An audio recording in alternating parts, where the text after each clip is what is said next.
2015ஆம் ஆண்டிலிருந்து 2024ஆம் ஆண்டு வரையான காலப்பகுதியில் தேயிலை சபைக்கு கிடைத்த பெருமளவான நிதி எமது நாட்டின் சிலோன் டீ என்பதை விளம்பரப்படுத்துமாறு கூறி பல்வேறு நிறுவனங்களுக்கு ஒப்பந்த அடிப்படையில் வழங்கி தொலைக்காட்சி விளம்பரங்களை செய்யவும் இணையதளம் தயாரிக்கவும் வழங்கப்பட்டதன் மூலம் எந்த ஒரு பலனுமின்றி வீணடிக்கப்பட்டுள்ளது.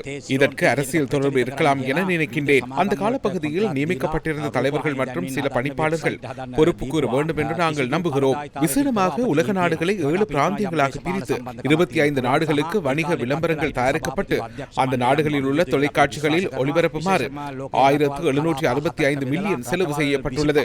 ஆனாலும் எந்த ஒரு விளம்பரமும் எங்கும் ஒளிபரப்பப்படவில்லை. 2015ஆம் ஆண்டு தயாரித்த விளம்பரங்களை தற்போது பயன்படுத்தவும் முடியாது. உலக நிலைப்பாடு மாறியுள்ளது. இவ்வாறு பல மோசடிகள் இடம்பெற்றுள்ளன. இணையதளம் ஒன்றை உருவாக்குமாறு நிறுவனம் ஒன்றுக்கு கூறியுள்ளனர். முன்னர் கூறிய நிறுவனத்திற்கே வழங்கியிருக்கின்றனர். இப்போது அந்த நிறுவனம் யாருடையது என்பதை தேடி பார்க்க வேண்டியுள்ளது. இணையதளம் ஒன்றை நடத்தும் போது ஒரு நாட்டினுடைய மொழிக்காக இணையதளத்தை மொழிபெயர்ப்பதற்கு $1,00,000 செலவு செய்துள்ளனர்.